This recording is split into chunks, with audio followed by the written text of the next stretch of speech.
À côté de ça, il y a une myriade d'autres logiciels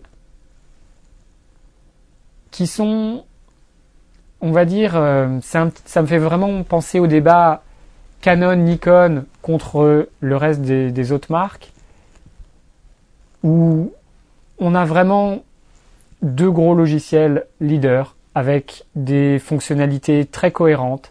C'est pas forcément les meilleurs dans tous les points.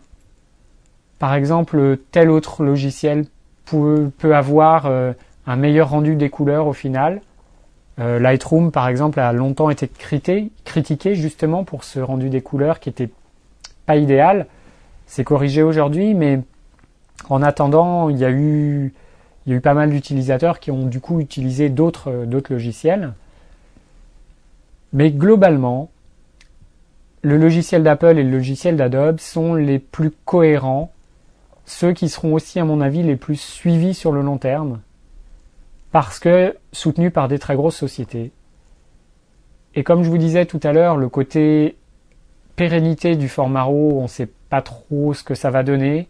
Le côté librairie de réglage, enfin le fait que le logiciel utilise ses propres réglages qui seront incompatibles avec d'autres logiciels, font que, à mon avis, il est important de confier ces photos en des logiciels dans lesquels on puisse avoir confiance sur le long terme. Et donc, à côté de ça, on a d'autres logiciels. Il y a Capture One, je crois, que ça s'appelle. Je me souviens plus de l'éditeur. Il y a Bible. Il y a comment il s'appelle, DxO, qui est aussi un très bon logiciel. DxO Optics. Silkypix aussi. Enfin, il y a différents logiciels. Certains ont vraiment des atouts. Donc, je vous parlais de DxO. C'est un logiciel qui est très réputé parce qu'il a une bibliothèque de correction d'objectifs. C'est-à-dire que mon 1755, par exemple, s'il est dans leur base de données, cette société l'a testé et a constaté, par exemple, que quand on l'utilisait à 17 mm, il avait tendance à déformer un petit peu les lignes droites et à être un peu sombre dans les coins. Et du coup, comme c'est des informations qui sont intégrées dans le fichier RAW, dès que je transfère mon fichier RAW, DxO va être capable de détecter que j'avais utilisé tel objectif à telle focale, et du coup il va appliquer automatiquement des réglages qui vont contrebalancer les aberrations, les problèmes de mon objectif. Donc ça c'est génial, mais à côté, c'est un logiciel par exemple qui va être plus lent que les autres, ou qui va avoir un rendu de couleur moins bon. Donc on se retrouve avec en fait pas mal de logiciels qui ont chacun leurs avantages. Il y en a un qui va être par exemple beaucoup moins cher, un autre, comme je vous disais tout à l'heure, qui va avoir un meilleur rendu des couleurs. Mais au final, à mon avis, on est plus dans le détail par rapport au concept de stabilité dans le temps. Et je préfère avoir un logiciel plutôt un chouïa moins performant, mais globalement très bon dans l'ensemble et dans lequel je puisse avoir une confiance sans faille, par rapport à un logiciel très bon sur un point et peut-être un peu moins bon sur un autre, et soutenu par une société qui a les reins un peu moins solides et qui pourrait être amenée un jour à disparaître sans suite.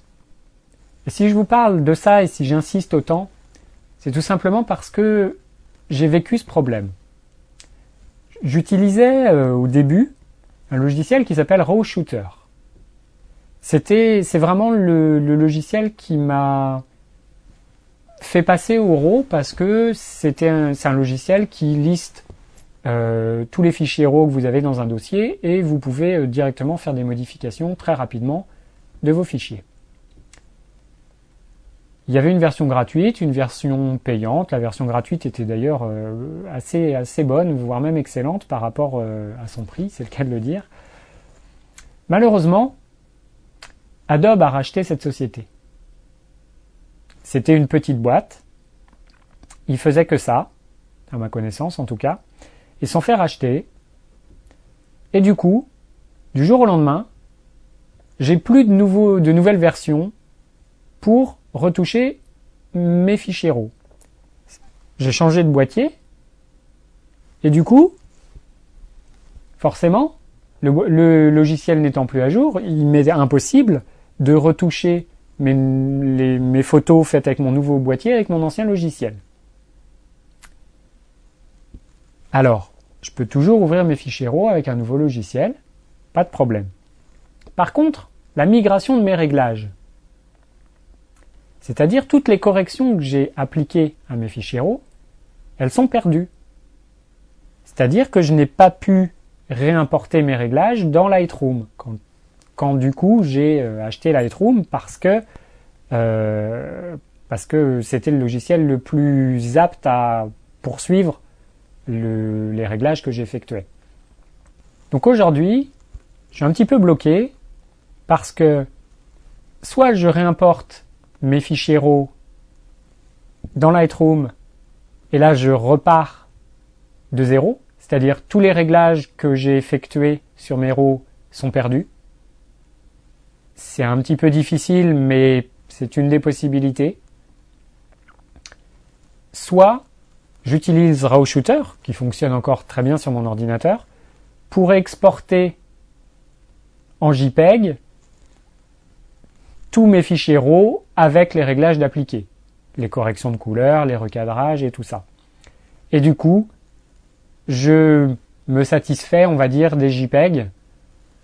À la limite, je pourrais presque me dire je supprime les RAW car jamais j'aurai le courage de repartir à zéro de tous mes fichiers RAW faits avant d'utiliser Lightroom. J'ai, je sais pas, genre 2 ans de fichiers RAW retouchés avec RAW Shooter. Si jamais je dois retoucher dans Lightroom maintenant les 2 années de photos auparavant, c'est un peu un travail titanesque. Aujourd'hui, j'ai pas encore pris la décision.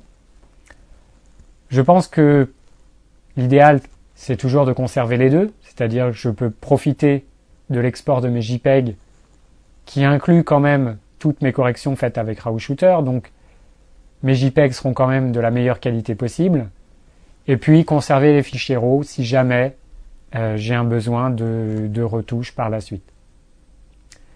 Donc tout ça pour vous dire que le jour où vous faites vraiment le choix de faire vos photos en RAW et que vous allez utiliser un logiciel plutôt qu'un autre, ça risque d'être un choix sur le long terme. Donc, même si c'est dommage, comme pour Canon Nikon, je suis obligé de vous conseiller de choisir un logiciel dans lequel vous aurez vraiment une totale confiance. Et aujourd'hui, j'ai plus confiance en Adobe ou Apple qu'en des sociétés qui ne font qu'un logiciel de RAW ou 2 ou 3 dont c'est la seule activité en tout cas.